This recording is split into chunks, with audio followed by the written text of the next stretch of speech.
We shall raise the flag of the Son of God. Amen. Amen. Praise the Lord always. This earth is not our own. Our home is in heaven.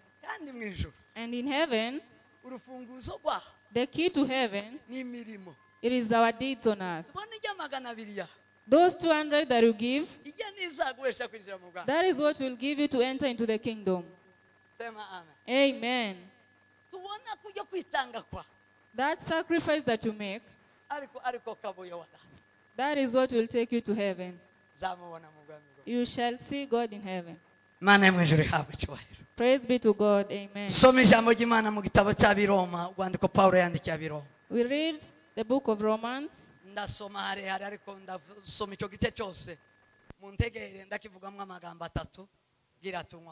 It is a long verse, but we shall speak only 3 things. So listen.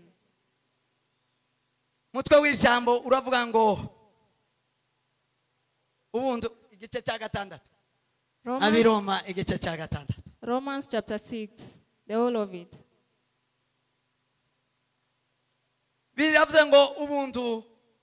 The Bible says that the grace does not give us the right to do a sin. Though, what do we say? Mbese twebwe abapfuye ku byaha twakomeza kuramira muri byo dute? Imuzi yuko twese ababatirijwe muri Yesu Kristo twabatirijwe no mu rupfu rwe. Nuko rero kubw'umubatizo twabambanwe nawe mu rupfu rwe, kugira ngo kuko Kristo yazuwe n'ubwiza bwa data wa twese, abariko natwe tugendera mu bugingo busha. Ubwo twateranijwe nawe gusangira urupfu kugwe, niko tuzaba duteranijwe nawe gusangira kuzuka kukwe. Kandi tumenye iki, mwumve mutakarongaho, tumenye iki yuko umuntu wacu wa kera yabambanwe nawe kugira ngo umubiri w'ibyaha ukugweho, twe kugumya kuba imbata z'ibyaha, kuko uwapfuye abatsindishirijwe ibyaha. Ariko niba twarapfanye na Kristo, twizere yuko tuzabanaho nawe, kuko tuzi yuko Kristo amaze kuzuka atagipfa, amaze kuzuka ndagipfa, urupfu rukaba rutakimufiteho urutabi. Ubwo rupfu yarupfuye rimwe risa kubw'ibyaha, ariko ubwo ariho kubw'Imana. Abariko namwe mwiyumvamo ko mwapfuye ku byaha, mukaba muriho ku Mana muri Kristo Yesu. Noneho ndimukimike ibyaha mu mibiri yanyu izapfa, ngo mwumvire ibyo irarikiye. 13. Kandi nimuhe ibyaha ingingo zanyu kuba intwaro zo gukiranirwa, ahubwo mwitange mw'Imana ng'abazuke, n'ingingo zanyu muzihe Imana kuba intwaro zo gukiranuka. Ibyaha ntibikabategeke, kuko mudatwagwa n'amategeko, ahubwo mutwagwa n'ubuntu. Nuko tugire dute? Mbese dukore ibyaha kuko dutwagwa n'amategeko? Tudatwagwa n'amategeko, ahubwo dutwagwa n'ubuntu? Ntibikabeho. Imuzi yuko uwo mwihaye kuba imbata zo kumvira, muri imbata z'uwo mwumvira uwo. Imbata z'ibyaha bizana urupfu, cyangwa izo kumvira Imana kuzana gukiranuka. Ariko Imana ishimwe kuko nubwo mwari imbata z'ibyaha, mwumviye ibyo mwigishijwe mubikuye ku mutima, maze mubatugwa kuzaha, muhinduka imbata zo gukiranuka. Ibyo mbivuze kubw'umuntu, kubw'intege z'imibiri, kuko mwahawe ibiteye ubugome n'ingingo zanyu kuba imbata zabyo, bigatuma muba abagome. Abariko nanone muha gukiranuka ingingo zanyu kuba imbata zo kugira ngo mwezwe. Ubwo mwari mukiri imbata z'ibyaha mwatwagwaga no gukiranuka. Mbese icyo gihe mweraga imbuto ki zitari ibikoza soni ubu. Amaherezo yazo akaba ari urupfu. Ariko noneho ubwo mwabatuwe ku byaha mukaba imbata z'Imana, mwifitiye imbuto zanyu arizo kwezwa, kandi amaherezo yanyu n'ubugingo buhoraho. Kuko ibihembo by'ibyaha ari urupfu, ariko impano y'Imana n'ubugingo buhoraho muri Kristo Yesu, muri Yesu Kristo umwami wacu. Amen. Amen. Receive the word of God. Sema amen. Amen. Ndagira ngo tuganire kuri aya makuru umwanya muto. We shall share shortly on this news hanyuma twegere uruhimbi rw'Imana. And then take the Holy Communion. Bibiliya itubwiye aya makuru iki gice Paulo yandikira abikori. The Bible tells us in this book that Paul wrote to the Romans. Yandikira ab'Iroma. He wrote to the Romans. Yabandikiye kino gice. This verse. Ashaka gusobanura cyane icyo yararangije cya gatanu. He wanted to explain what he had just made in chapter 5. Kirimo ubuntu n'amategeko. That was full of grace and the law. Ashaka gutandukanya ubuntu n'amategeko. He wanted to differentiate the law and the grace. Ariko icyo nshaka kubabwira none gatoya. But I want to tell you today shortly. What I want to teach today. So that you can understand, we shall not preach but teach. I want you to understand the grace of God. What is the grace of God clearly?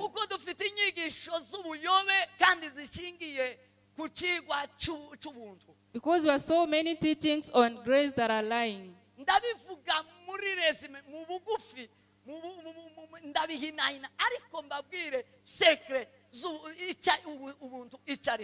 We shall share shortly, but I will tell you the secret of it all. And then I will tell you a person can receive the grace of God. And what the grace of God brings unto us.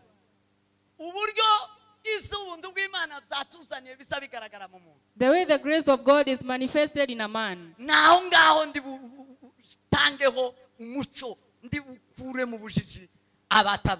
That is why we are going to educate you on today. And we shall rejoice in the grace of our Lord Jesus. The grace is Jesus Christ. Grace is Christ. Because the Bible tells us that in the Old Testament, the laws were brought by Moses. God gave the laws to Moses. And then when Jesus came, God gave him the grace. Moses came as the law, and Jesus as the grace. Amen. Amen. The grace is Jesus Christ himself. Grace is Christ, the Son of God. What is the grace again? The grace, it is the mercies and the faithfulness that is wrapped in love. Let me repeat once more. The grace, it is the mercies and the grace. It is the mercies and the faithfulness that is wrapped in love that Jesus came with from heaven. Amen. Amen. When the Bible speaks about mercy, when it speaks about mercy, there is love in it that is so great to sacrifice for another person. The mercies that Christ ended for, it was to die for your sake. That is the grace. The grace that Jesus brought, it was to die for you. It was the mercies to pity you to a point that he gave his life for your own. The mercies is the time you can shed blood for the sake of another person. Without the mercies, there is no salvation. There is no salvation, no forgiveness of sin. The opposite of mercy is to be punished.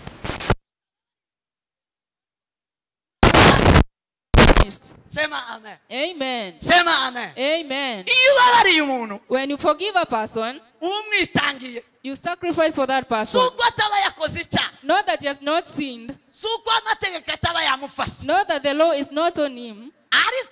But there is another thing that is mercy. The mercy that surpasses everything. It is above everything. Jesus came full of mercy so that he can forgive every person on earth. That is why John wrote and said that because God loved the people that are on the world, he gave his only son so that every person that believes in him will not perish but have everlasting life. That is mercy. That is found in grace. Amen. Amen. Hallelujah. That is the mercies that is wrapped up in love, in grace, and wrapped in love. We shall not speak much about that. The second thing that is in that grace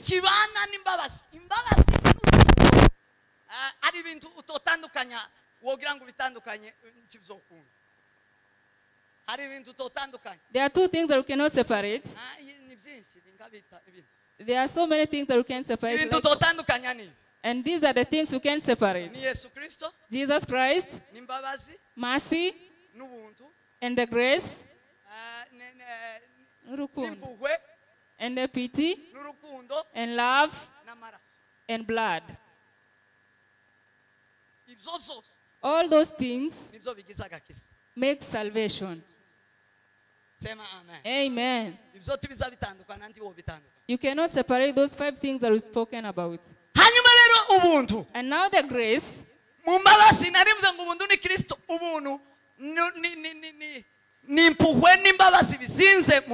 We said that grace is love and pity and mercy wrapped up in love. The pity. Pity is not having anything against you. Pity. When a person has pity on you, there is nothing that he can charge you. There is nothing that he can base on to charge you. It is to mean that he has pitied you, and there is nothing that he can do. Therefore, the grace of God is on us when we have nothing to God.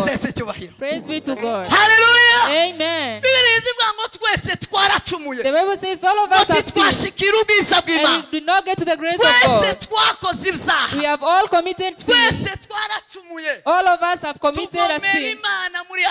We rebelled against God in Adam, and we not reach the glory of God. But by the grace of God that is full of pity, it came to us.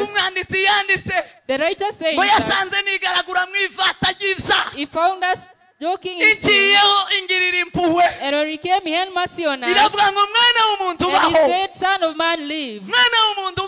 Son of man, live. He found us in sin, almost died.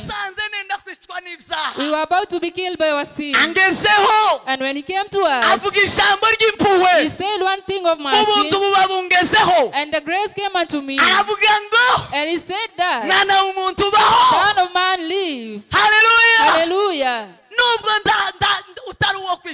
Though we were not to be determined by anyone, when Jesus was full of the sin, God looked at him.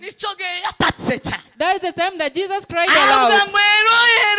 And he said, Eloi, Eloi, lama sabachthani. Why have you departed from me, my Lord?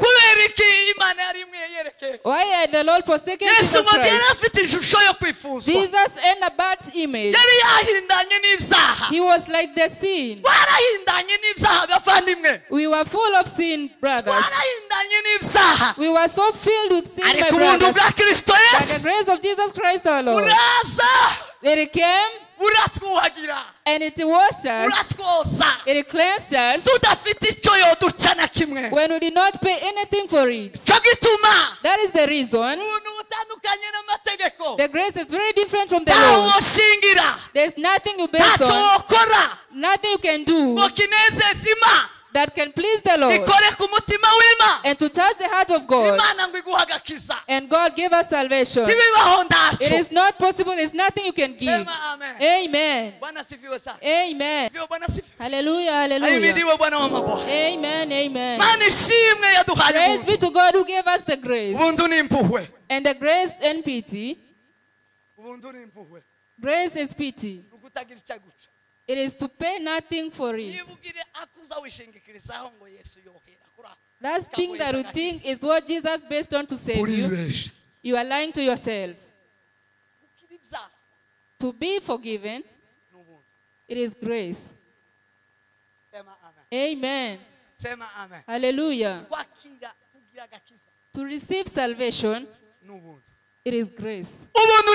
The grace, therefore, it is the mercy and the pity wrapped up in love. Wrapped in love. And together with love. Amen. Hallelujah.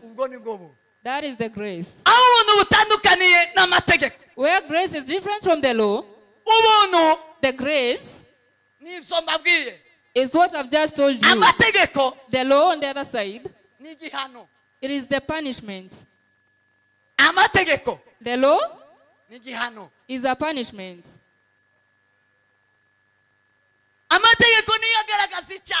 The punishment reveals the sin. The punishment opens up sin and it's visible. Without the law there is no sin. But where there is a law there is sin. Meaning that the law is sin. Amen. Amen. The law is sin. Without law there is no sin. There is no sinning when there is no law. Amen. The laws of God. The kingdom of God is built on laws and preachings among all other kingdoms. All the kingdoms of earth are from the kingdom of heaven. There is no kingdom not based on the laws and the preachings of God. When Jesus came not to take away the laws, listen carefully to this thing. Jesus never came to remove the laws, but he came to come before the laws so that the person will not be punished today, and we shall wait for the day he will rectify his mistakes. Amen. So when the Jews found that woman fornicating, there was a law that said that when you find a person fornicating, you shall take them behind the field, throw stones at him until he dies. That was the law. That law was from God. Starting from Genesis, God told Adam and Eve, He gave them the laws of the Garden of Eden. And He said, eat all the fruits of the tree, but the middle tree you shall not eat. That was the law. When you eat it, you shall die. If you eat from this tree, you shall die. Amen. Hallelujah. The sin and the law, when they ate from that tree, death came upon them. And then that woman that had committed the sin, the Bible says, do not fornicate. That is a law. In Exodus chapter 20, that woman had broken a law. She was to be punished. By the mercies that she had, the chances is that she was caught at the time of Jesus. She was caught at the time of grace. Amen. She was caught at a period of grace when there was mercy to die for the sinner. At a time when there was pity to forgive a person freely. Amen. Hallelujah. Amen. Hallelujah. Are we together? Amen, amen. Amen, amen. Amen, Amen, amen. She was called at that moment when the Jews brought the news, and the Jews did not understand the they were still on the laws. They do not know that the mercy can come that could die for a sinner.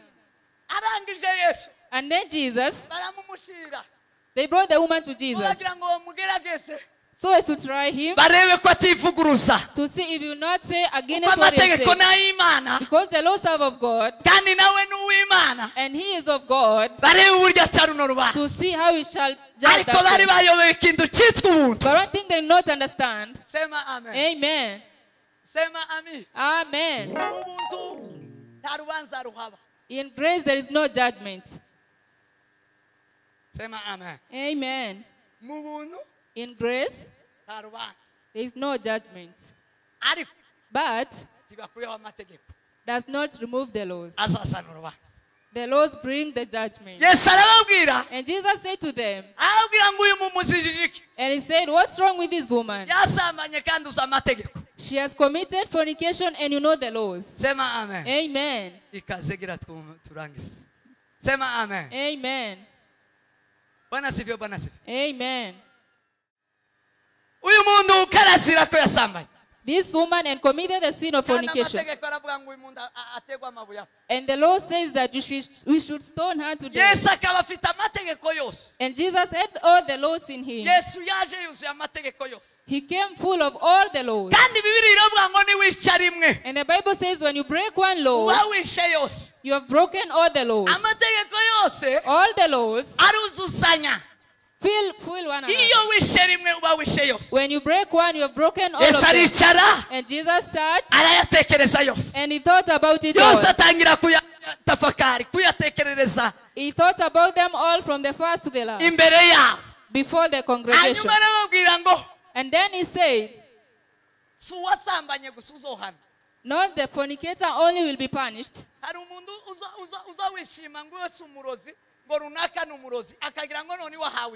There is a person who rejoices, I'm not a witchcraft and so and so. And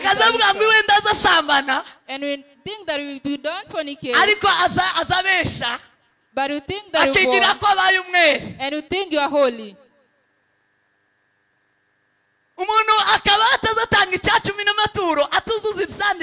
You live without tithing and offering and you think you're on the Lord. But because you don't fornicate or be wicked, you think that you are so holy. You think that you belong to heaven. Let me tell you this thing. The Bible is the law. When you break one law, you've broken all of them. And he said this to them. You have not fornicated. I cannot ask who has not fornicated among you because they were there.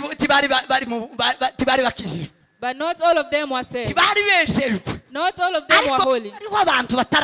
But there are people who were not fornicated. Jesus did not order them that. And he said, he who has not committed sin, who has not broken even one law, be the first to take a stone. All of them, they walked away. That is what the Bible says. All of them, they went away. What did he told them? He had told them by the laws, all of them have not reached the glory of God. No one has come to the glory of God. All of you, no one can stand before the Lord. Without the grace of God, without the you cannot stand before the Lord. Amen. Hallelujah. Amen. All of them walked away. And he told them about bose grace. barahunga They all ran babona away. ko bose bategwa amabuye They know that all were to be stoned. barahunga bose bari gupfa And they fled, all of them. kimwe na wa mugore Just like that woman. bamaze guhunga And when they had fled away, abwira wa mugore he said to the woman, aramubwira ngo ndakubabariye and he said, I forgive you. imbabazi ziba ziraje And mercies came upon her. icya kabiri The second thing, amugirira impuhwe he held pity on her. arabwira ngo nubwo ndafite icyo nshingiraho kugukiza And he said, though I saved you freely, ariko ndagukijije but I will save you. ndagukijije amabuye I'll save you from ntacyo the wari stone. ufite cyo gushingiraho ngo gukiza ariya mabuye There was nothing that we had to prepare to from his stone. But because of my mercy kubw'impuhwe and my pity, ndagukijije ano mabuye I have saved you from the stones. But aramubwira ngo itegeko riracyahari he said the law still remains. wese cyubahiro Praise be to God. haleluya Hallelujah. Amen, amen. ubuntu bw'imana The grace of God bwishemwe amategeko is in it the laws. burimo amategeko indani There are laws in it. kristo ni ubuntu Jesus is grace. kristo ni imbabazi Jesus is mercy. kristo ni impuhwe Jesus is pity. ariko kandi ni amategeko But then is still the law. aramubwira ngo umva ubwo dusigaranye nawe And he said, woman, because we have remained with you, wese cyubahiro praise be to Jesus. ubwo dusigaranye twembi Now that only two of us remain, ntukongere gukora icyaha do not sin again. nukora icyaha When you sin, uzopfa you will die. uzahana You will be punished. bwana asifiwe sana Amen. bwana asifiwe sana Amen. bwana asifiwe sana Hallelujah. nukora icyaha When you sin again, uzohana you will be punished. ufutse urupfu none You will be saved from death today. ndarugukiza none I will save you death today. ariko ejo niwongera But tomorrow, if you sin again, nusubira when you go back to that sin, uzorubona you will die. ruzokugeraho Death will come upon you. bakristo bene data Jesus Christ, brethren, ababeshesha ubuntu bw'imana burakiza the grace of God saves forever forever. bukiza iteka ryose It says forever ku bakora ibyaha for the sinners. ni ikinyoma It is a lie. ni ikinyoma bababesha It is a lie. ubuntu bw'imana The grace of God bukiza umuntu ubwo saves a person at that time. bukiza umuntu rimwe It saves a person once. buzamukiza rimwe You are saved once. buzabukiza rimwe The grace saves you only once. umuntu wese apfa kabiri Every person dies twice. umuntu wese Every person apfa kabiri dies twice. imana igukiza rumwe The God saves you once, one death, urundi and the other death ntizarugukiza amategeko azaruha will not save you from that death, but the laws will punish you. Amen. ubuntu rero n'amategeko ntibitandukana barabesha Therefore, you cannot differentiate the laws and the grace. ubuntu n'amategeko birabana The law and the grace live together kuko zose zaturutse ku mana because they all come from God kandi imana imwe and one God. k'ikiranuka itabesha itivuguruza A God that is holy, does not lie, and does not gusa get back to ubuntu God. bwaje kudusimbutsa urupfu rwa none The grace came to save us from today's death kugira ngo ikugire inama so that we can be advised ukizwe wakira ubuntu and you receive the grace, get salvation, hanyuma ukire urupfu rw'iteka and then you shall be saved from the death, eternal ariko death. mugihe utumviye ubuntu wa mwanya urugukirije rwa rupfu But we don't obey the grace now, ukongera ukarukora and you sin again. urupfu rwa kabiri The second death is upon nta you. buntu bw'imana buzaba buhari There is no grace for the second nta death. kristo uzaba uhari There is no Christ for the second death. hazaba hariho urubanza Only judgment will be there. hazaba hariho imana data Only God himself, our Father. hazaba hari intebe y'urubanza There shall be the seat of judgment. sema amen Amen. sema amen Hallelujah.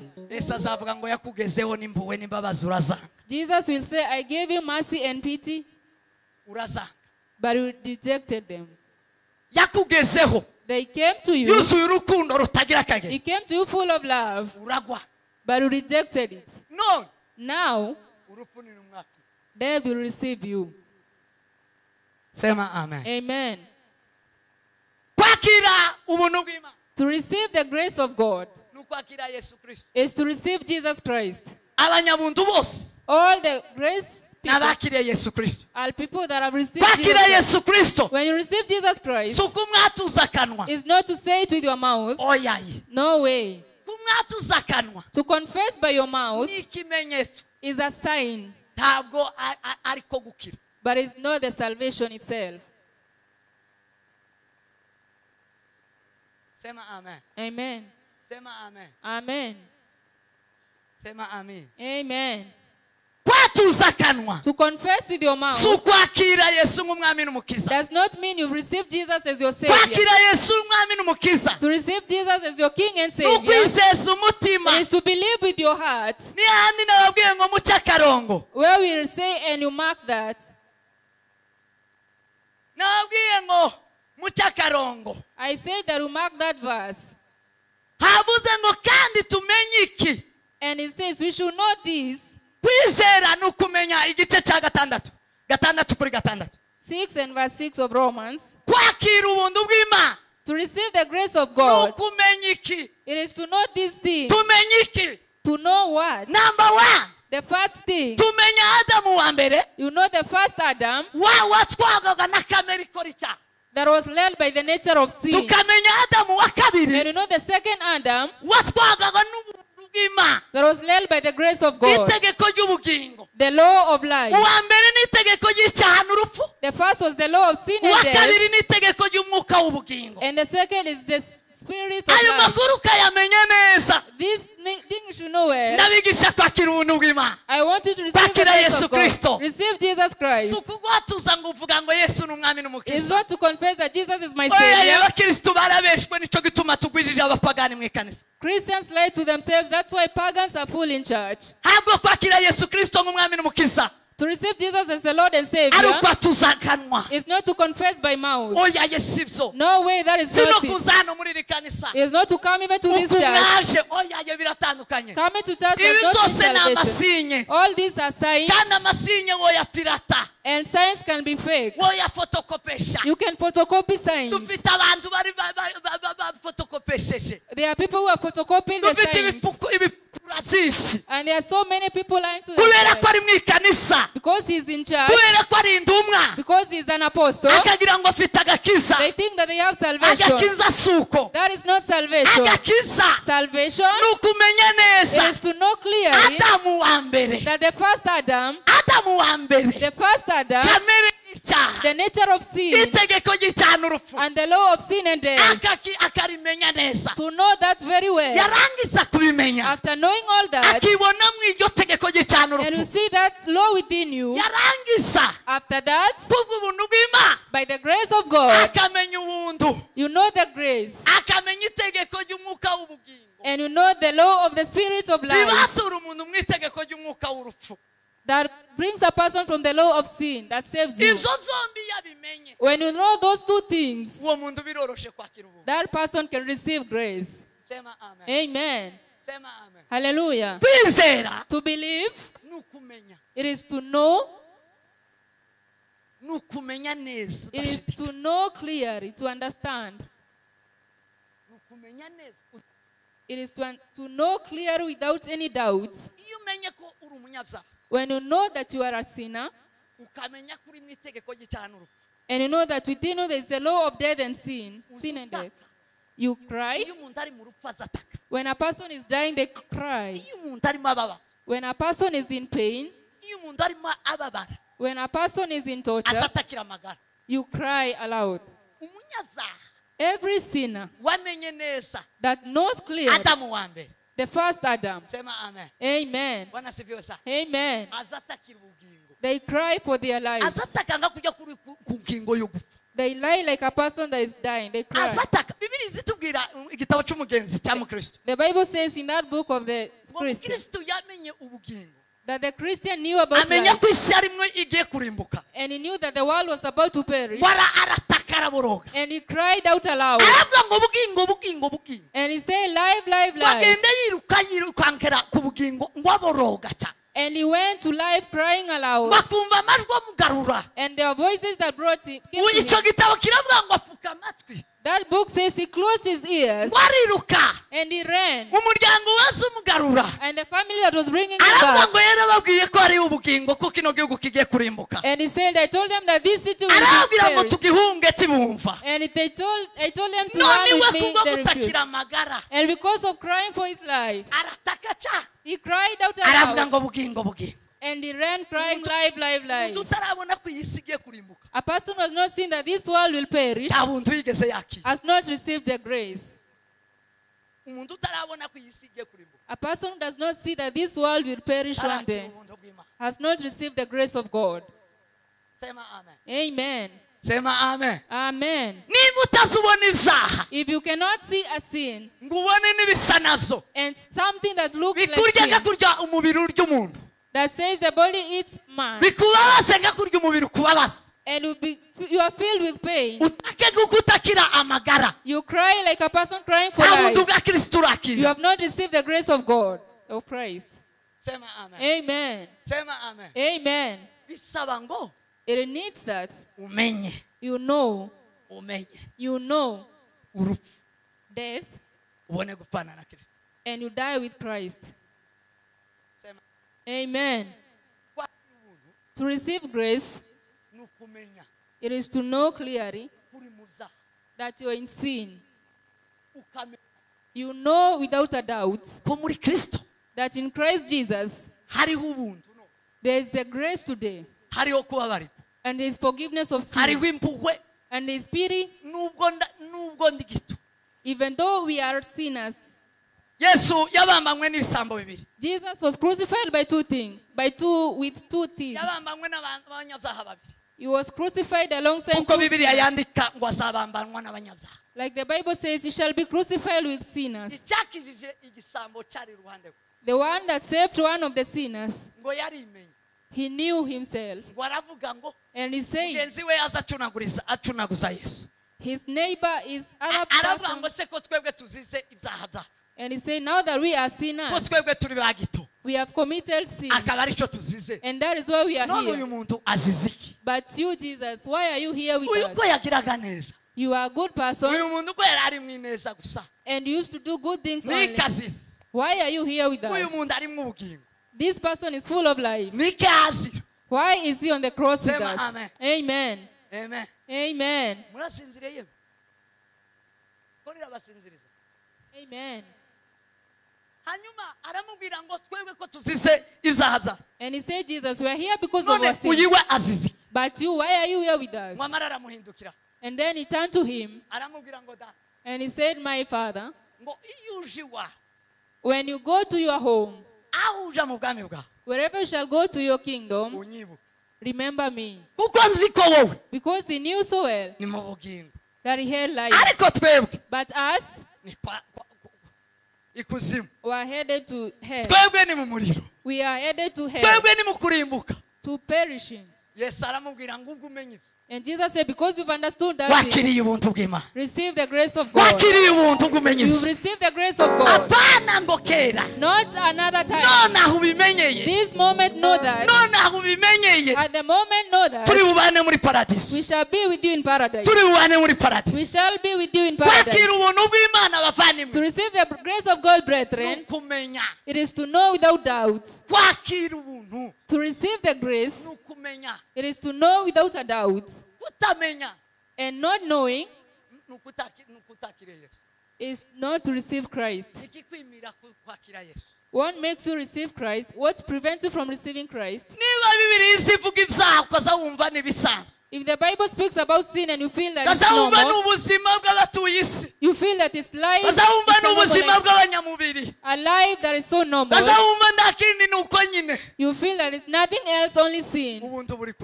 The grace is far away from you. You've not received the grace of God. Amen. And that grace is Christ himself. To receive the grace of Christ, it is to know the first Adam. Because we sinned in the first Adam, we all became a rebellious people to God. And you say things that you cannot fulfill. And then you cry because of those things. ukabona ubuntu bw'Imana And you see the grace of God, ari we Kristo, which is Christ himself. ukamwifuza And you yearn for him, ko muri we wokira, that in him you will be saved. muri we wohabwa ubugingo, You will receive life in him. uzobwakira uwo munsi. You will receive that grace. Ni kumenya kuba mu mutima, Knowing is in the heart. kwizera twizeza umutima, We believe with our heart. tubimenyesha umutima. We know with our heart. Uko ni kwakira ubuntu bw'Imana. That is to receive the grace of God. Sema amen. Amen. Sema amen. Hallelujah. Ubuntu bw'Imana The ukora grace of iki mu God. muntu? What does the grace of God do in a person? Uwabwakiriye. That has received him. Ubuntu bw'Imana The grace of God butuzanira ubugingo bw'iteka. brings unto us eternal life. Sema amen. Amen. Butuzanira kudapfa. It brings us eternal life. Bibiliya iravuga ngo urubori rw'ibyaha rw'urupfu n'ibyaha. Urubori rw'urupfu n'ibyaha. The Bible says that the reward of sin is death. Iyo turi mu buntu bwa Kristo, When you are in the grace of Christ, duhabwa ubugingo you bw'iteka. receive eternal life. Urupfu ntiruba rutukidufiteho Death has nothing on you. urupfu rw'abakiranutsi rubaho. There is no death for the righteous. Habaho gusinzira. There is only sleep. Kabuye n'ababigara bati bapfuye. Kabuya and the rest of them are not dead Niba bari muri Kristo, because they were in Christ Jesus. barasinziriye. They have only slept Kuko urupfu rwavuye ku muntu, because death is away from a man. ruva ku muntu iyo yinjiye mu bugingo. It moves from a man when he enters Agahabwa life. ubugingo You bw'iteka. receive the eternal life. Azagendana ubugingo You bw'iteka. walk with eternal life. Azagendana kudapfa. And you walk with death not on you. Azagendana You walk kudacibwaho urubanza. without judgment on you. Nta mategeko aba akiri There kwamwerekana is no law that is on you ngo azamwerekana ngo runaka. that can say so and so. Yes. No way. Sema amen. Amen. Sema amen. Hallelujah. Sema amen. Amen. Hagasohora ijambo rivuga ngo And then is this word that says that ubuntu bw'Imana the grace of God, ngo buzabutwigisha kudakora icyaha, it teaches us how not to sin. butwigisha kudacumura. It teaches us how not to commit Iyo mistakes. tubugezemo When we get to the grace, tuhasanga ya mategeko. we find the laws in that. Ya tegeko Yesu yabwiye wa The mugore, law that Jesus told to that aramubwira woman. ngo tukongere gukora icyaha. And he said, do not sin again. Ese si icyubahiro. Amen. Hallelujah. Hallelujah. Turababarirwa, We are forgiven. warangiza kubabarirwa And after being forgiven, tugasangamwo we find this law. ijambo rivuga ngo The one that says that, tukongere gukora icyaha, do not sin again. kubera ko cyari cyaraturuhije. Because sin was hard Muri for iyi nzu us. umwe yararirimbye aravuga ngo One singer said that zambi zilinichokesha, zambi zilinichokesha, sins made me very tired. nikachoka zaidi. I was very, very tired. Halafu nikamgeukia Mungu, And then I turned to God. akasema neno nzuri, And he said one good word amani na faraja. of peace and Umuntu happiness. utaracotse n'ibyaha Every person that is not tired of sin ntashobora kuba afite agakiza. cannot have salvation. Ntakugira, There is no way. ntako nubwo wowe uri umukorari, Even though you are a nubwo singer, wowe uri mu ikanisa, even though you are in the church, ntakugira. there is no Nubwo salvation in you. wokwita amazina, Even though you are called many names, ntakugira. no salvation. Kubera ko ibyaha biba byaraducokesheje. Because sin and made us tired. Iyo tubonye ubwo buntu, When we receive that grace, dusangamo kutongera gukora ibyaha. we find not sinning in that. Sema amen. Amen. Sema amen. Hallelujah. Nicyo gituma yavuze That is why Jesus said, ubuntu bw'Imana the grace of God butwigisha kudakora ibyaha. teaches us how not to commit a Ni sin. amategeko aba muri Kristo. It is the laws that are in Christ Jesus. Sema amen. Amen. Sema amen. Amen. Yapfuye rimwe risa, He died once adukiza rimwe risa. and he saved us once. He will save us once. Yesu utazosaba gupfa ngo ubuntu bugaruke, ubuntu bwararangiye. Jesus will not die again to bring us more grace. Iyo Imana ikugezeho ikakubabarira buba burangiye kuri wowe. When God comes to you and forgives you, you have received the grace. Niwongera kubutuka bwana, But when you reject that grace, niwanga kubwakira, you reject it, nta bundi buhari. Yapfuye rimwe ndazagaruka gupfa. he will not die again for you. Yesu ndazagaruka gupfa. Jesus will not come back again to Abarozi die. mwumva amakuru ndazagaruka gupfa. Abanyeshari n'abanyenzangano ndazagaruka gupfa. Jesus will not die again for our sins. Abasambanyi n'abibyi ndazagaruka gupfa. The fornicators and the thieves, Jesus is not Abatumva coming amategeko back. ndazagaruka gupfa. All that break the law is significant. He died one time only. turaryizihiza twebwe And all of us abakiriye ubwo buntu that received that grace, avuga ngo wadupfiriye rimwe gusa data because he died once for us, natwe turi muri wowe we are in him. dutinya icyaha ngo We should fear death and kubera ko icyaha ni urupfu because sin is death itself. sema amen. Amen. kigaragaza ibimenyetso bigaragaza Signs that reveal a person with grace. n'umugabo utagikora icyaha n'umugore utagikora icyaha. It is a woman and a man who commits no sin. n'umuhungu icyaha kiba kure nawe. It is a boy who stays away from sin. You have brought the word of God close to you. uwo ni wowe wapfanye nawe That is the one who died with Christ. kandi azukana nawe. And you will rise with him. ntugende ku ijambo ry'Imana rivuga. May you receive the word of God. nukora uko ijambo ry'Imana rikora. That is what the word of God says. mwakira ijambo ry'Imana. Receive the word of God. mwakira ubugingo. Receive life. mwakira ubuntu bw'Imana. Receive the grace of God. Imana ibaha umugisha. May God bless you. agire neza. And may God be faithful unto you. rero negere twegere